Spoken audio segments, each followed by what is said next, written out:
Bénis cette journée, Dieu de miséricorde, et remplis ce Dieu de ton amour, mais aussi protège-nous par le service de tes anges.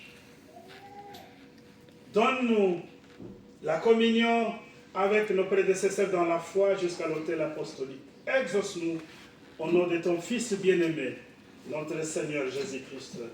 Amen. Amen.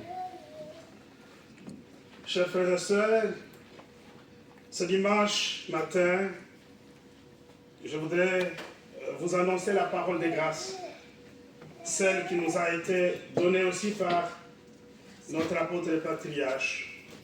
Que la grâce du Seigneur soit avec vous tous. Et ce matin, nous allons lire dans le livre de l'Évangile selon Matthieu, dans son chapitre 6, le verset 12. Pardonne nos offenses, comme nous aussi, nous pardonnons à ceux qui nous ont offensés. Jusqu'ici. 158.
Chers bien-aimés, ce matin, moi je me réjouis de me trouver ici à l'Autel des Grâces. Pas parce que je voudrais prêcher la parole de Dieu, mais c'est parce que d'abord mon âme a besoin de célébrer la puissance de Dieu, le bonheur parfait qui existe, que nous, les enfants de Dieu, nous ne pouvons pas manquer de célébrer à chaque fois. Vous savez, le Seigneur a même encouragé ceux qui se posaient la question parfois dans leur cœur de savoir si nous ne sommes pas nombreux, qu'est-ce que nous allons faire? Et la réponse du Seigneur était, là où se trouvent 2 ou 3, je serai le 3e et je serai le 4e. Lorsque nous sommes 3, lorsque nous sommes 2, sachez-le dans votre cœur qu'il y a la présence du Seigneur qui comble ces lieux. Il y a la présence de Dieu qui se manifeste et il y a aussi sa sollicitude qui vient toujours auprès de ses enfants et qui a besoin toujours de nous accompagner. Et nous savons que la sollicitude, c'est l'attention particulière de Dieu, c'est l'attention particulière de Dieu à notre égard. Dieu se manifeste à chaque fois à ses enfants que nous sommes lorsque nous nous retrouvons en ces lieux. Lorsque nous avons la reconnaissance de sa grandeur, de son immensité et de son amour envers nous. Ce matin, nous sommes dans la logique du chapitre 6 de Matthieu que nous avons commencé depuis le dimanche d'avant, parce que c'est le 3e dimanche que nous sommes en train de parler du chapitre 6 de Matthieu. Je voudrais ici vous rappeler que à chaque fois lorsqu'un chapitre nous revient, ça voudra tout simplement dire que Dieu a besoin que nous puissions comprendre le message. que ce message est très important pour nous et que ce message conduit aussi notre vie sur cette terre. Car il n'y a rien de mieux que la parole de Dieu pour que nous puissions être éclairés, pour que nous puissions être ceux qui voient la lumière qui vient à travers le Saint-Esprit pour nous conduire dans l'avenir qui est le royaume de Dieu. Ce chapitre 6, ici, nous parle de la prière. Chers bien-aimés, les frères et sœurs qui étaient en cette époque-là, qui étaient appelés des disciples, aujourd'hui aussi, nous sommes appelés disciples, ils sont venus auprès du Seigneur pour lui poser la question par rapport à la prière. Parce qu'il y avait beaucoup de confusion. Il y avait des gens qui pouvaient prier comme ils entendaient. Et il y avait beaucoup de gens à cette époque-là, vous le savez, qui priaient dans les coins des synagogues ou dans des coins des rues. Pour se faire voir, tout simplement.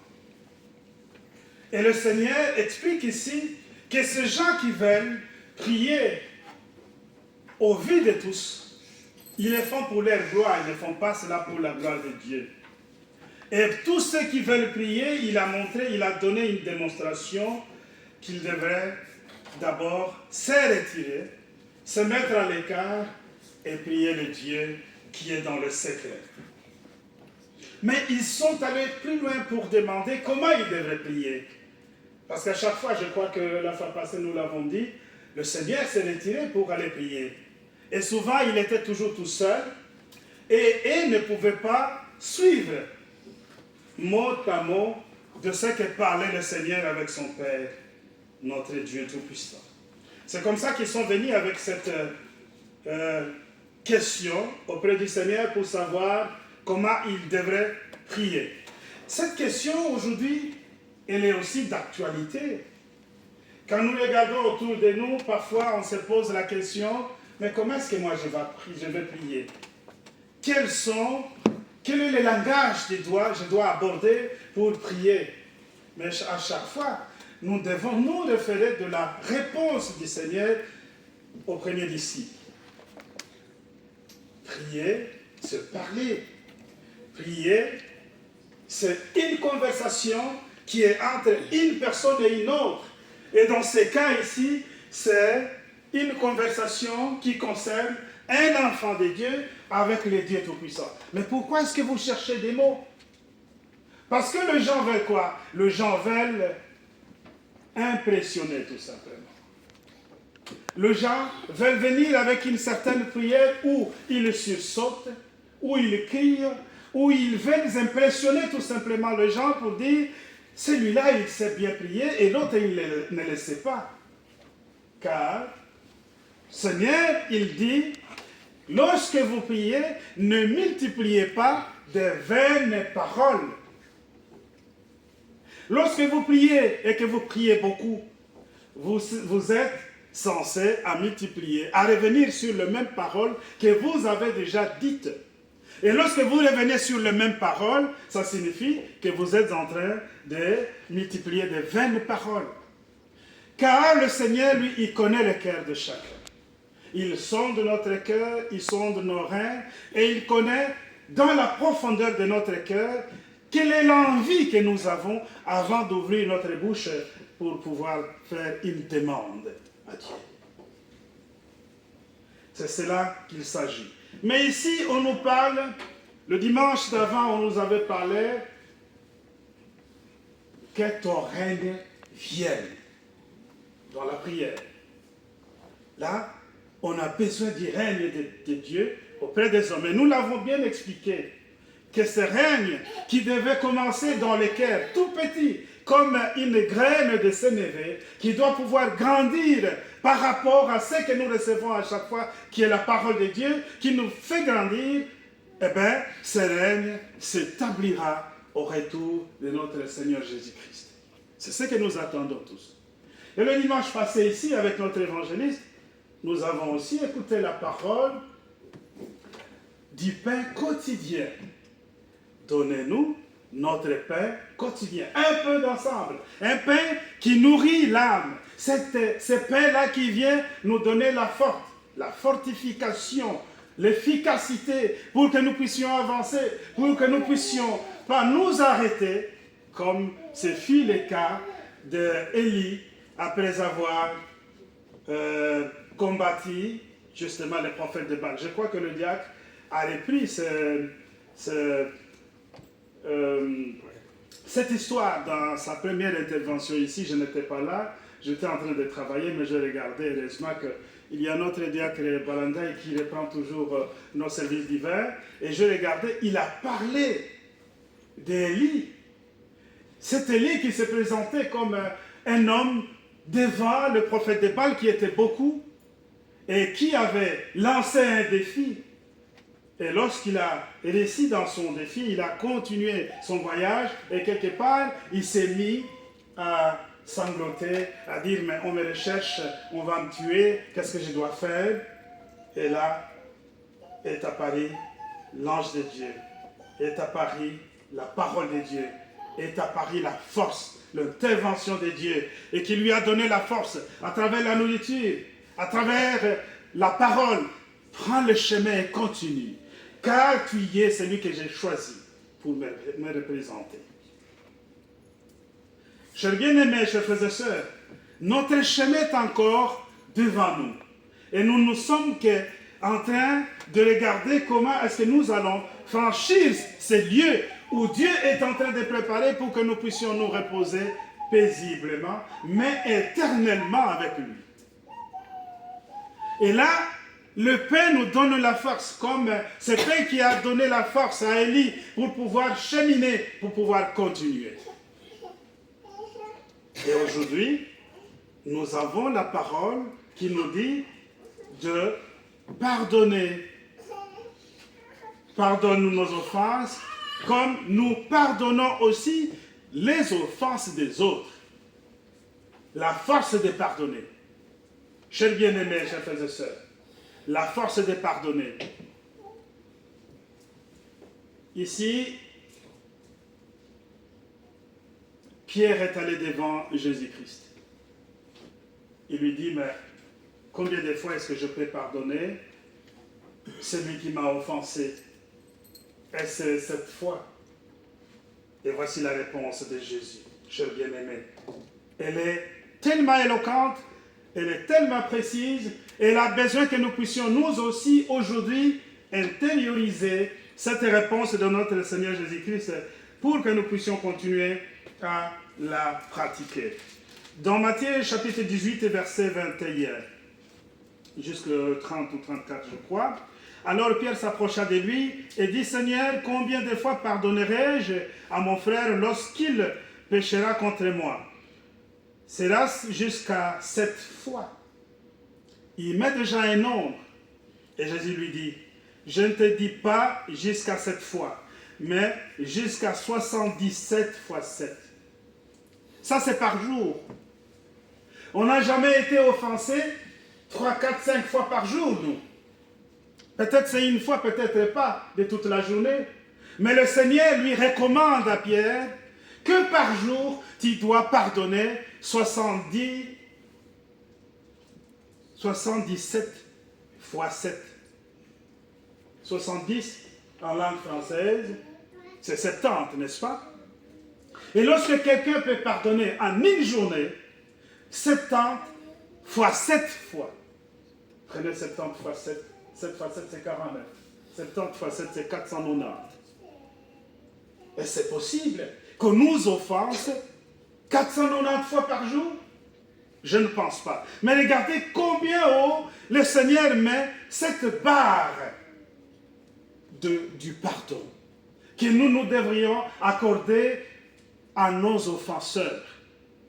Ça montre tout simplement que nous sommes obligés de ne pas compter le nombre de pardons que nous devons accorder par jour à des gens qui viennent nous offenser. Ça voudra tout simplement dire, nous devons pardonner sans limite, chers enfants de Dieu. Le Seigneur ici, il veut nous dire, pardonnez sans limite. Pourquoi est-ce que nous devons pardonner sans limite?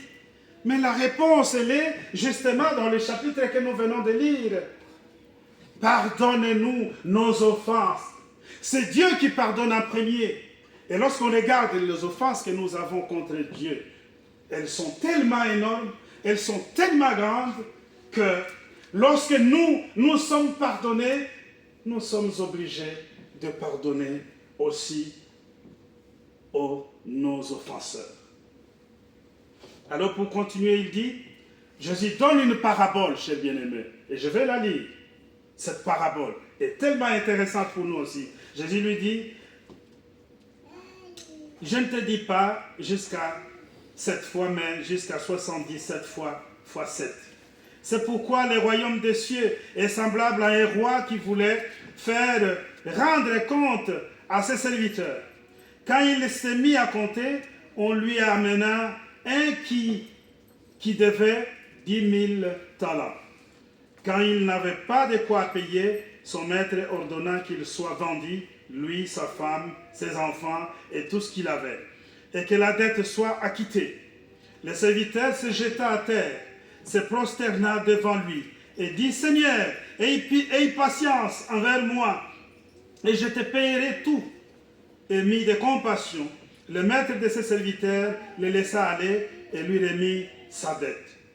Après qu'il fut sorti, ce serviteur rencontra un de ses compagnons qui lui devait 100 deniers. Regardez, là il devait 10 000 talents au roi. Ici, il y a un compagnon, parce que là, le roi l'a pardonné. Ici, son compagnon il lui doit combien déjà Rencontra un de ses compagnons qui lui devait 100 deniers tout simplement. Là, c'est 100 000 euros, ici, c'est 100 euros. Il le saisit et l'étranglait en disant, paye ce que tu me dois. Son compagnon se jeta à terre, le supplia, disant, aie patience envers moi et je te payerai.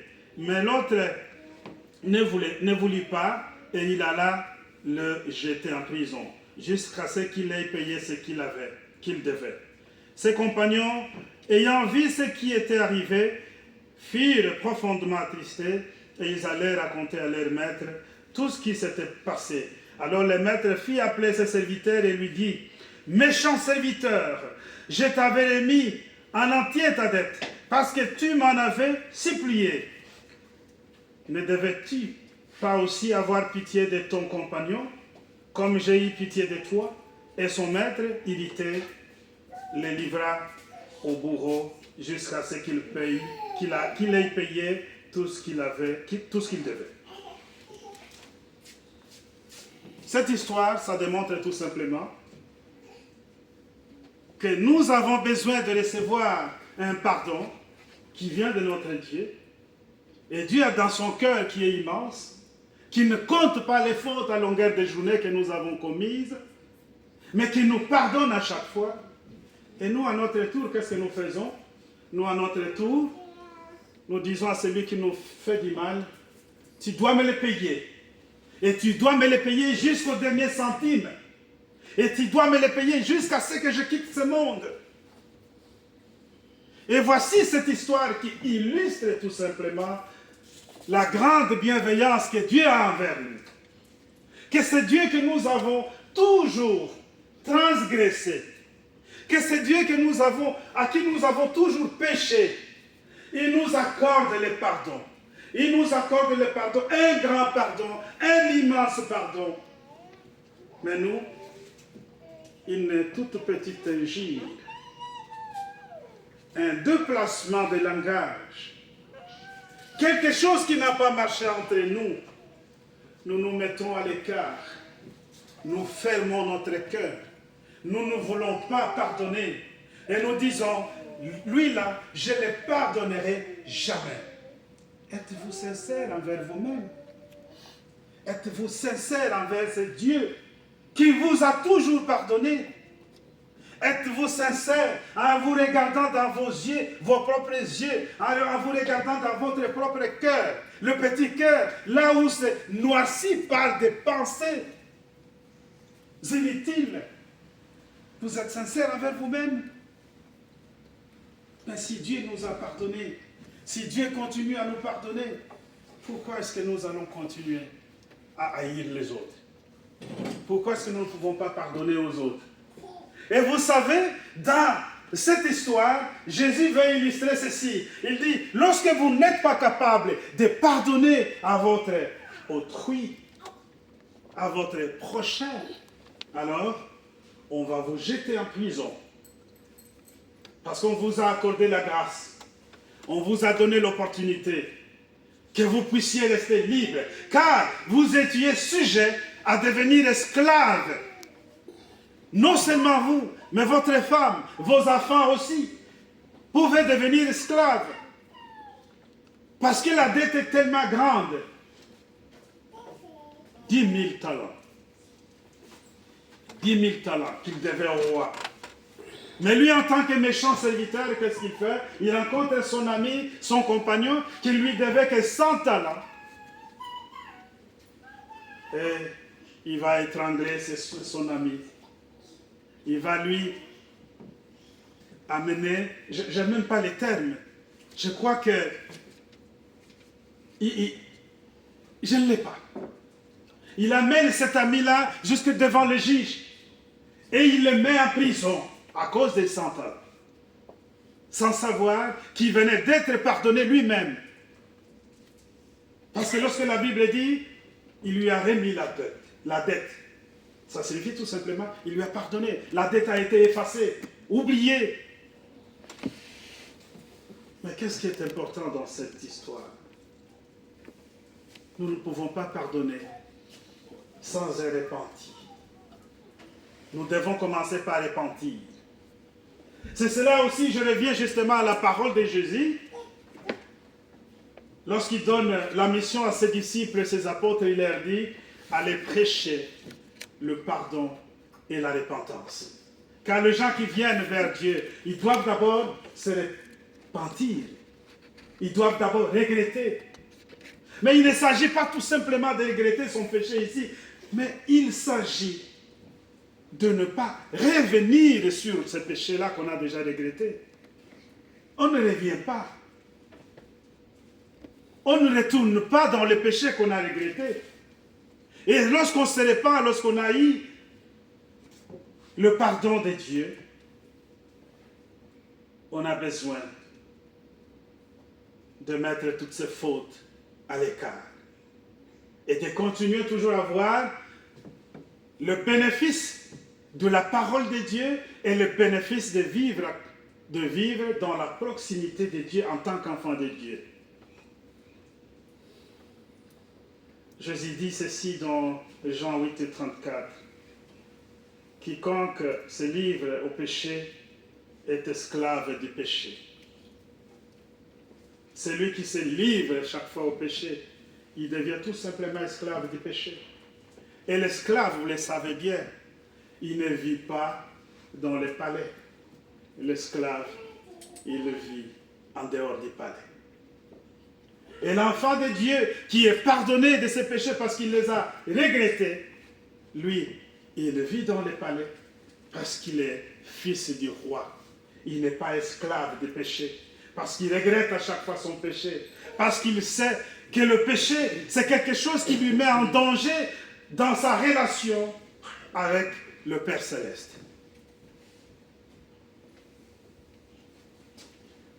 Nous avons aujourd'hui quelque chose de très intéressant qui nous donne l'opportunité d'avoir toujours ce pardon-là, c'est la grâce du Seigneur. Mais la grâce, elle sera toujours éternelle? Non. La grâce n'est pas éternelle.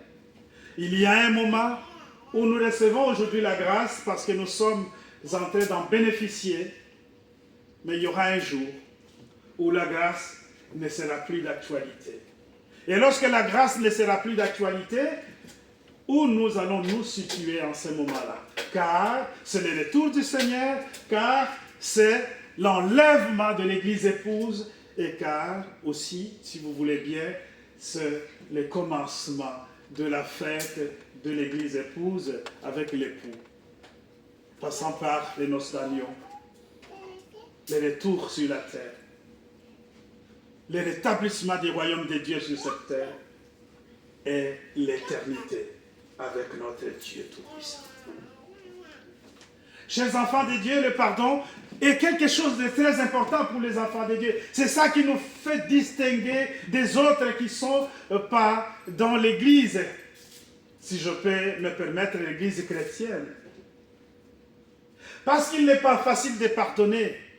Mais lorsque nous prenons l'option de pouvoir pardonner, nous devrions le faire sincèrement. Et nous le faisons selon les critères qui sont dans la Bible. Nous ne le faisons pas par rapport à nous. Nous le faisons parce que devant Dieu, nous sommes aussi redevables de nos péchés. Nous péchons contre Dieu. Nous transgressons sa loi à chaque fois. Et Dieu nous vient en aide. Et Dieu, il nous pardonne. Et il nous demande de commencer à pardonner aussi aux autres. Car le Seigneur, il est dit, pardonnez 77 fois 7.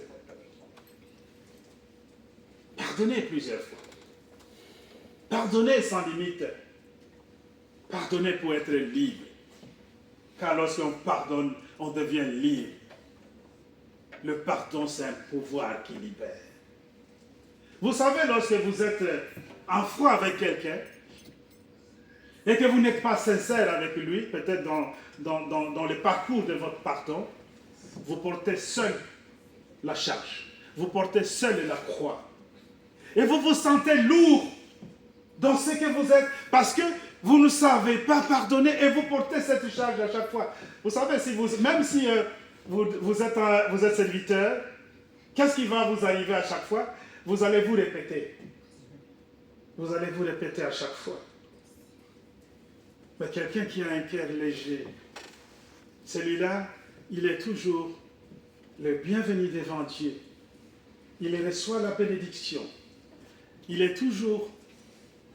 reçoit l'attention de Dieu. Parce que en lui, il n'y a pas une rétention de quelque chose qui est passé, qui est venu, qui est resté éternellement dans son cœur, en train de tirer dans tous les côtés. Chers bien-aimés, chers frères et sœurs, pardonnons nos offenseurs, car nous-mêmes, nous recevons le pardon à chaque fois auprès de notre Père Céleste. Et dans la synthèse que je vais vous lire ici, l'apôtre patriarche énumère des choses. Il dit, nous voulons transmettre le pardon que nous recevons de Dieu au quotidien. Transmettez les pardons. Transmettez-les. Faites-les en tant qu'enfants de Dieu. Et ne suivons pas les exemples négatifs comme celui du méchant serviteur. Lui là, il va voir. Il ne me connaît pas. Il ne sait pas qui je suis. Il ne sait pas dans quel bois je m'échauffe. Tu n'es pas bois. Et si tu t'échauffes, ben, tu vas te cramer parce que tu n'es pas un arbre. Même l'arbre, lorsque ça s'échauffe, ça se crame, ça devient une braise. Et Dieu ne veut pas que vous deveniez une braise. Changez tout simplement. Parce que votre bois là, un jour qui va s'écrouler, Dieu a besoin de l'âme qui ne peut pas être entachée du péché. Et à la fin, il dit, il n'est pas toujours facile à pardonner, mais demandons la force à Dieu de le faire. C'est vrai, pardonner, ce n'est pas facile. Mais lorsque nous avons la force qui vient de Dieu, cette force nous le permet de pouvoir le faire. Et si nous le faisons avec la force de Dieu, vous verrez que dès que nous allons pardonner quelqu'un, nous sommes libérés. Et nous ne regardons pas derrière, nous regardons devant. Et nous avançons, et nous avançons, et nous avançons. Amen. Amen. J'ai des prêtres, mais je crois que le prêtre Kabassel, il y a longtemps, il n'est pas passé sur l'autel de grâce, que je vais demander de veiller aussi sur l'aide, parce que la fois passée, tu nous avais fait des scénettes ici. Tu as même abandonné l'autel de grâce. Et aujourd'hui, regarde un peu l'air pour que nous ne puissions pas être en retard par rapport à la fin. Et je demande à la chorale de chanter un chant pour notre Dieu.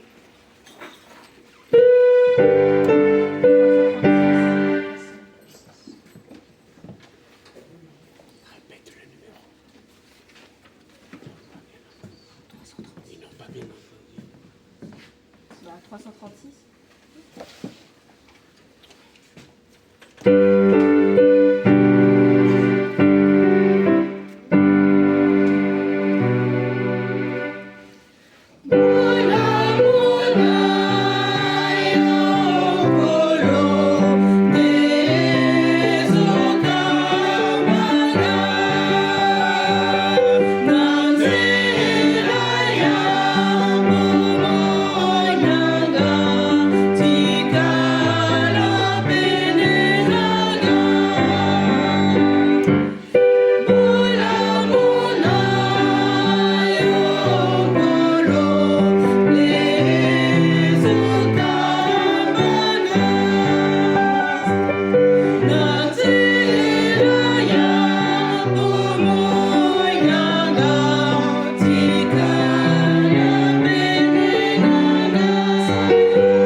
C'est un grand message qu'on nous envoie ce matin par notre Père Céleste. Le pardon, c'est une force qui libère. Pardonner, pardonner, pardonner sans limite. Notre prêtre a encore insisté ce matin.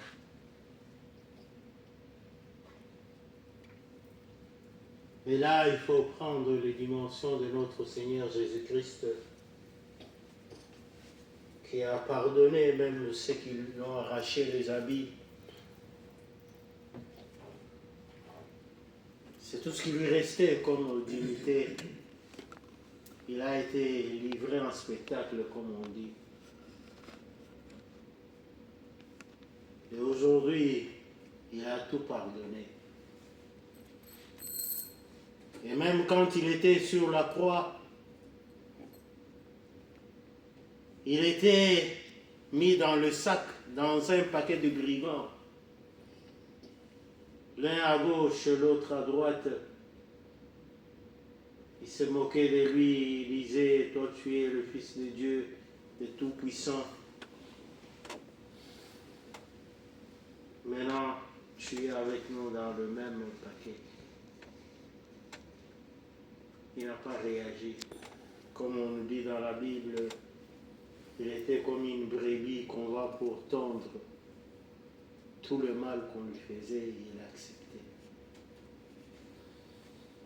Et il pardonnait.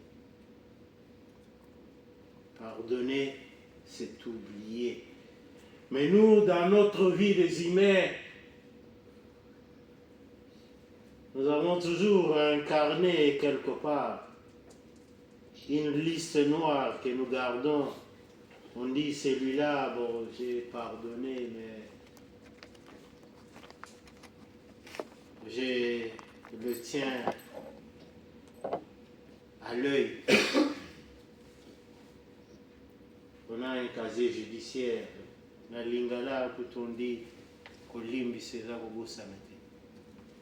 Ça c'est grave. Et c'est dur aussi, c'est très difficile. C'est lui qui vient vous assommer plusieurs fois, qui vient vous donner des coups, qui vient vous maltraiter. Oubliez tout de suite, c'est pas facile. Et quand nous faisons cette prière, nous demandons à Dieu de nous aider, qu'il nous donne la force pour qu'on arrive à pardonner. Parce que parler tout simplement, j'ai pardonné, mais le cœur, parce que dans le cœur, on a oublié. Et c'est la condition qu'on nous donne, puisque nous aussi, nous sommes ceux qui font du mal tous les jours. Nous commettons des péchés à chaque minute, même avec notre regard, tout simplement. J'ai entendu des fois que les gens qui disent non, celui-là, il a les yeux revolver. C'est une expression. Et c'est vous dire, c'est très profond. Les yeux revolver, juste avec un regard. Quelqu'un peut tuer avec un regard. Le regard parle, le regard agit, le regard fait des choses. Même le silence de quelqu'un, il y a des gens qui sont devenus comme des rocs, ils ne parlent pas. Mais dans le silence, qu'est-ce qui est dans le fond du cœur? Aujourd'hui, nous sommes venus devant cet hôtel de grâce. Nous avons tout un paquet de défauts. Nous n'avons pas pointé l'autre. Dans la sagesse africaine, on nous dit, quand vous pointez l'autre avec le doigt, et les autres doigts retournent vers toi en te demandant toi aussi. Tu vois, la paille, une petite paille qui est dans l'œil de l'autre, mais tu as une poutre dans ton œil. Tu as besoin que cette poutre-là soit enlevée. Et le Seigneur t'accorde cette faveur. Accorde aussi à l'autre par amour en disant que que nous soyons tous ensemble, que nous puissions être pardonnés. C'est la première des conditions. Nous avons besoin d'être pardonnés. Pardonnons aussi à notre prochain. Ainsi, Dieu va voir que nous avons un cœur repentant, un cœur qui accepte à ce que nous puissions former la communion et avancer tous ensemble. Que notre Père Céleste soit loué. Amen. Amen. Avant que j'appelle le prêtre Robert pour la préparation de la Sainte Seine, je voudrais ici revenir sur ce que vient nous dire ici notre prêtre. C'est vrai. Combien de gens nous avons tués par notre regard? Combien de personnes nous avons enfermées par notre comportement? Et nous les avons enfermés, parfois nous les avons fait chasser de l'Église.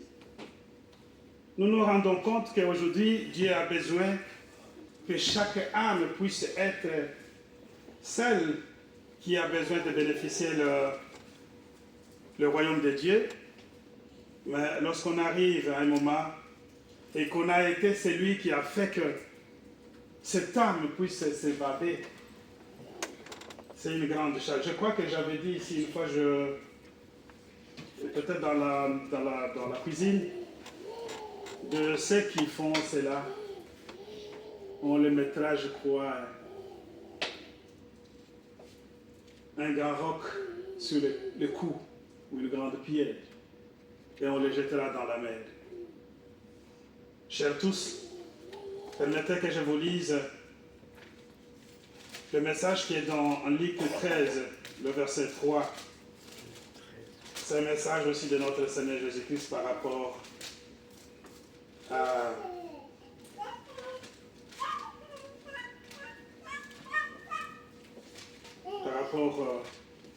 au pardon. Luc 13, 3.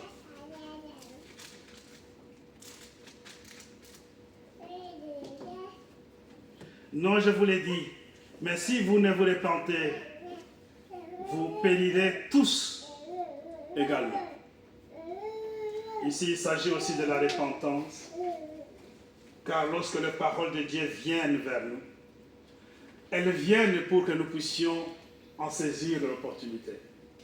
Elles viennent pour que nous puissions comprendre ce que veut Dieu. Mais si nous ne nous repentons pas, si nous n'appliquons pas ce que dit Dieu, eh bien, nous serons condamnés également. Nous serons condamnés également. Et la condamnation ici, c'est la perdition tout simplement, car le jour du Seigneur, comme je l'ai ici précédemment dit, il y a le temps de grâce qui est en train de s'écouler. Et dans ce temps de grâce, nous sommes obligés de saisir cette opportunité qui est en notre faveur. Et il y aura un moment où la grâce n'existera plus. Et ce moment-là, ça sera le temps soit d'aller avec le Seigneur, soit d'être jeté dans les temps de feu. Que choisissons-nous? De saisir l'opportunité de la grâce, de nous repentir, car le péché, c'est quelque chose qui nous dérange, c'est quelque chose qui nous empêche.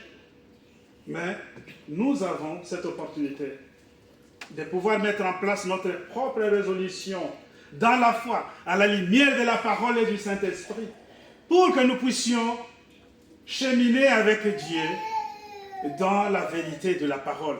Les gens sont bornés à entendre ce qu'ils veulent, mais la parole de Dieu ne dit pas tout ce que vous voulez. La parole de Dieu peut être parfois dure. Elle peut être aussi difficile à comprendre, mais c'est la parole de Dieu. On ne peut pas la changer à cause de nos humeurs. On ne change pas la parole de Dieu par rapport à ce que nous voulons. Dieu veut que nous puissions pardonner. Faisons-le et faisons-le à bon escient. Amen. Amen. Vous chantez un chant et le prêtre va préparer pour la Sainte Seine. Numéro 20.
Merci mes chers prêtres pour vos paroles très enrichissantes.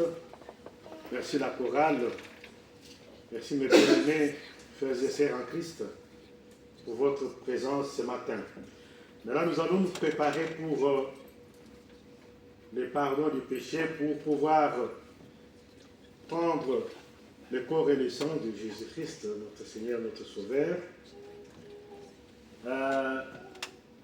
Ici, en revenant sur la parole de ce matin, c'est juste pour rappeler que les pardons que le Seigneur nous a enseigné ici à demander à Dieu de nous pardonner nos offenses, comme nous pardonnons à ceux qui nous sont offensés. Ce n'est pas un acte mécanique.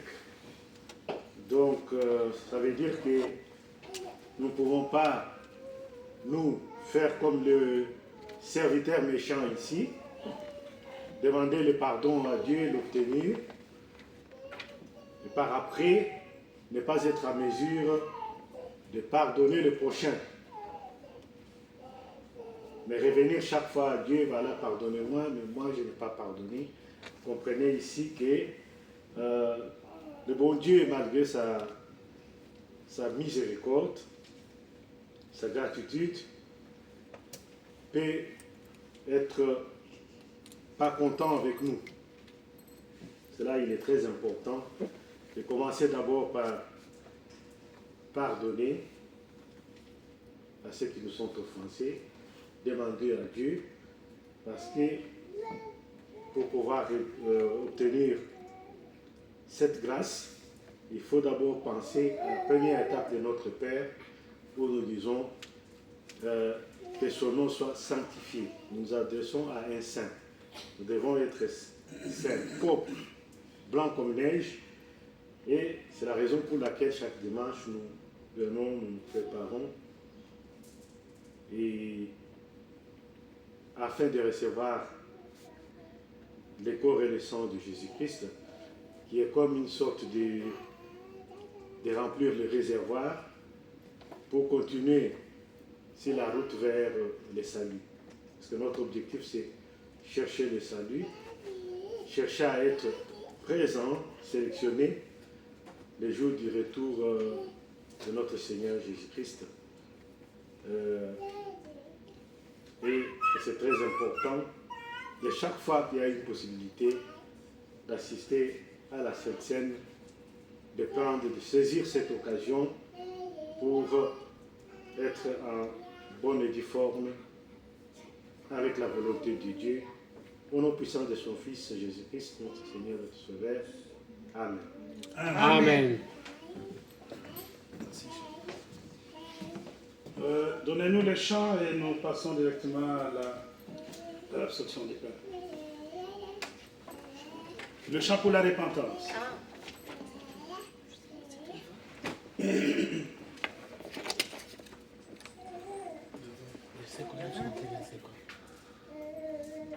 Chantez les 20, s'il vous plaît.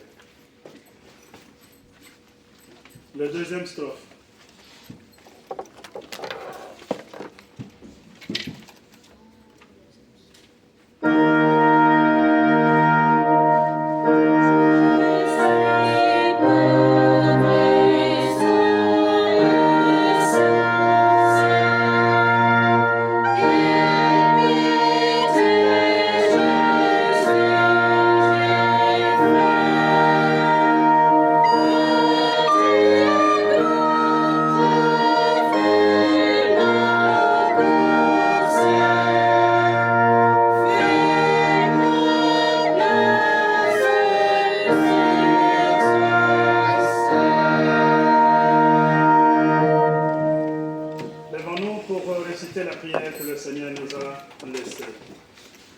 Notre Père qui es aux cieux, que ton nom soit sanctifié, que ton règne vienne, que ta volonté soit faite sur la terre comme au ciel.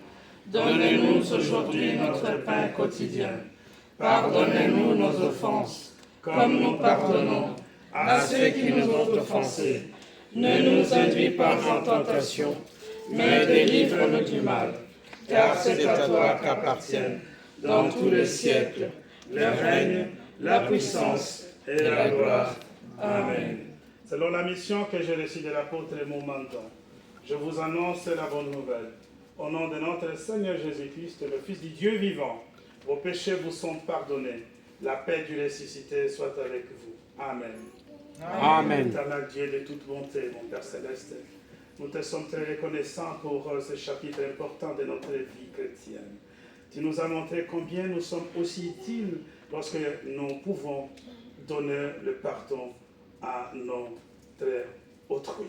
Et nous le savons aussi qu'en premier, c'est toi qui nous pardonnes, car nous sommes à longueur de journée à transgresser toujours ta loi d'amour.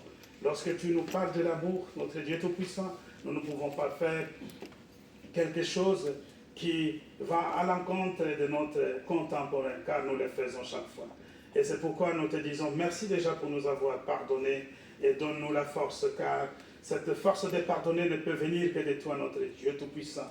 Et ainsi, nous recevrons justement cette opportunité d'être libres de pardonner les autres, mais aussi libres dans notre vie de foi et de continuer toujours à croire et à croire pour notre avenir. Bénis chacun, Père d'amour, donne-nous aussi la dignité de nous approcher auprès de ton autel de grâce pour prendre la Sainte Seine et célébrer aussi ce moment important avec notre Seigneur Jésus-Christ dans la communion avec son corps et son sang.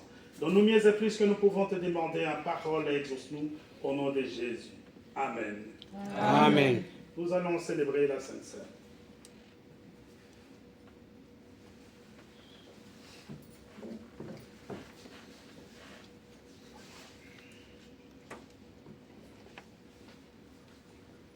Prions.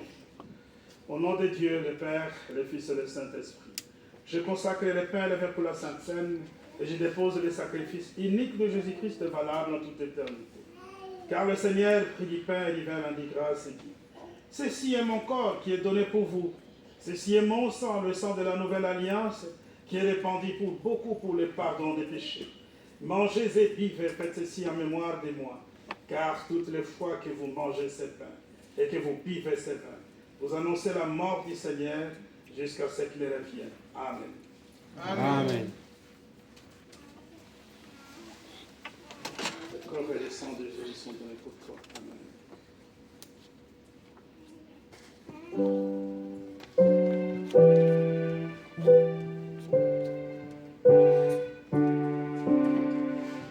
Asseyez-vous.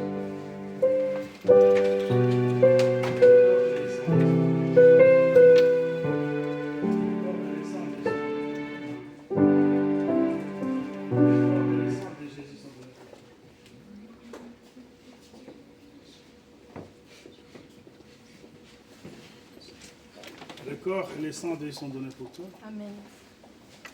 Le corps et le sang de Jésus sont donnés pour toi. Amen. Le corps et le sang de Jésus sont donnés pour toi. Le corps et le sang de Jésus sont donnés pour toi. Le corps et le sang de Jésus sont donnés pour toi. Quel numéro? Le corps et le sang de Jésus sont donnés pour toi. Le corps et le sang de Jésus sont donnés pour toi. Belle journée.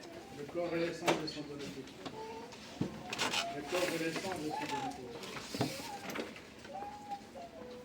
Le corps et le sang de Jésus sont donnés pour toi. Le corps et le sang de Jésus sont donnés pour toi.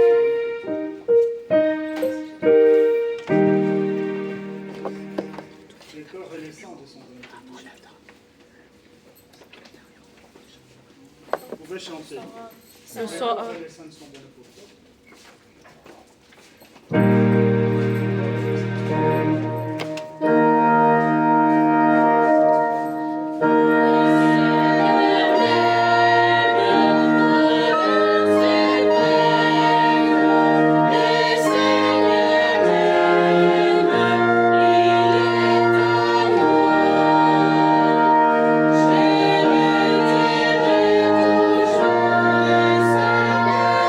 Je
Lèvons-nous pour finir par la prière, chers bien-aimés.